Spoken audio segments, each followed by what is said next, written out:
wuxuu 1980kii weerar ku qaaday goobaha saliidda ee Iiraan wuxuuna dhammaaday dagaalka 1988kii kadib markii ay wada galeen heshiis xabad joojin ah labada dhinacba. waxaa 3 sano kadib xigay weerarkii 39 gantaal ee lagu ganay caasimadda Yuhuudda ee Tel Aviv iyo marinka Gaza ee Yuhuudda xooga ku haysato.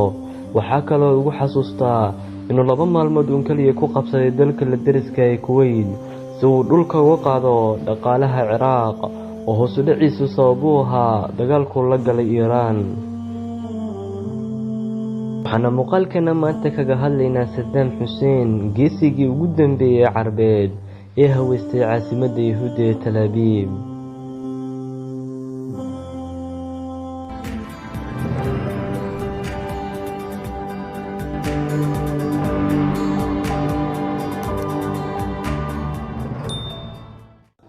Saddam wuxuu ka soo jeedaa qoys beeraley ah wuxuuna ku dhashay Tolowdo magaalada Tikrit ee waqooyiga Ciraaq. Aagan wuxuu ka mid ahaa meelaha ugu saboolsan Ciraaq.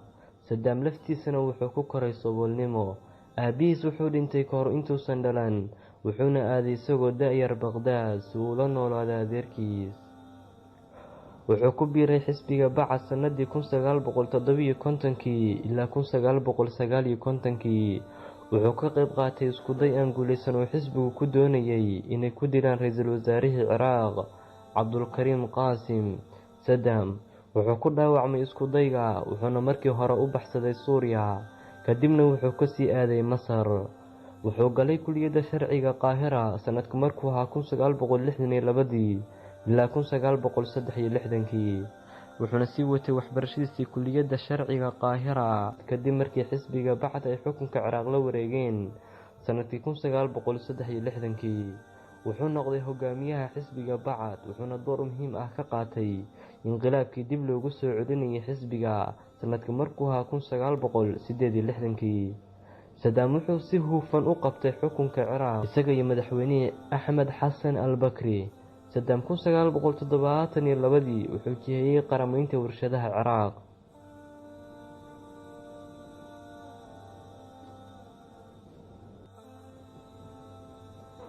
Saddam wuxuu bilaabay inuu cadeeyo xukunka dowladda sanadku markuu ahaa 1979 wuxuuna noqday madaxweynaha Ciraaq markuu Axmed Xasan al-Bakri casilay.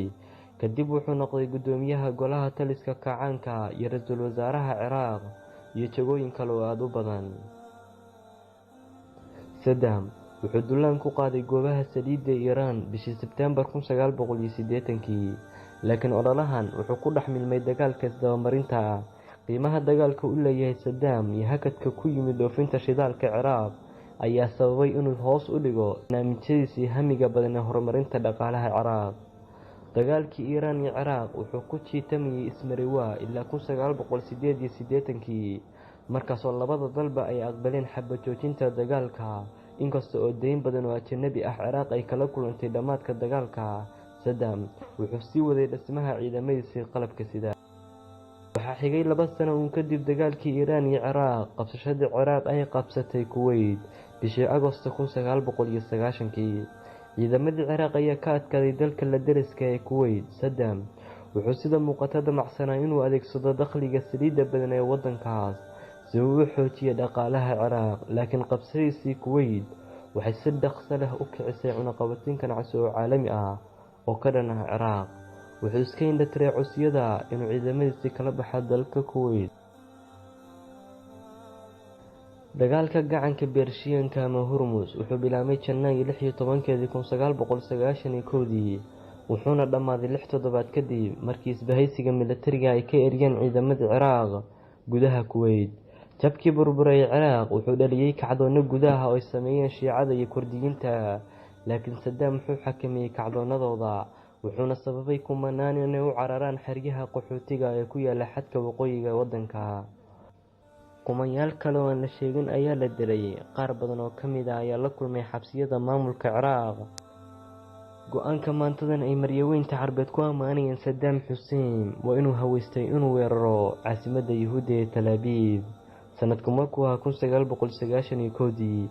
waxaa habeennimadkii laga dareemayay Tel Aviv dhawaqa iyo iftiinka gantaalada iskaadhka ee ka imaanaya dhinaca xukuumadda Baqdaad. Wuxuu u geystay burbur baaxad leh oo ku yimid dhismayaashii Tel Aviv. Dhismahan waa dabaq ku yaala Tel Aviv oo gantaaladii Saddam ay dhulka geliyeen, waxayna xukuumaddii Yuhuudda amar ku bixiyeen xirashada maasta iyadoo loo baqayo waxyeelada kiimikada gantaaladii Saddam Hussein.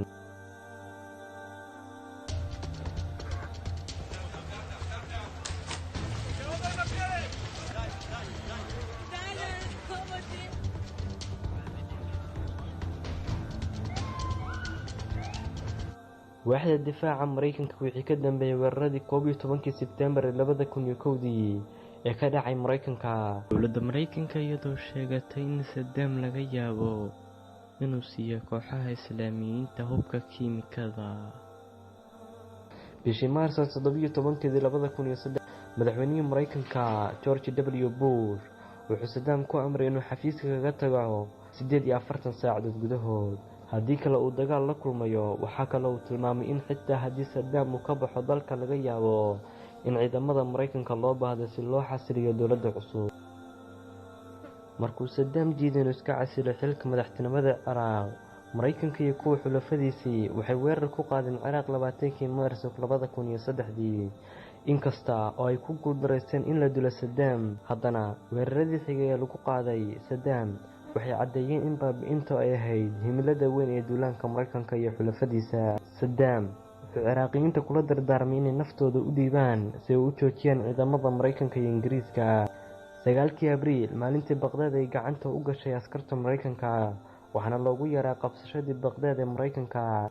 wiilashiisii Cuday iyo Qusay ayaa geeska lagu dhuftay oo lagu dilay magaalada Mosul bishii Luulyo 22, laakiin ilaa 13 Diseembar ayay ahayd markii ugu dambeyntii la qabtay Saddam, waxaana lagu qabtay good u dhow gurbeereed ku yaala agagaarka Tigrid.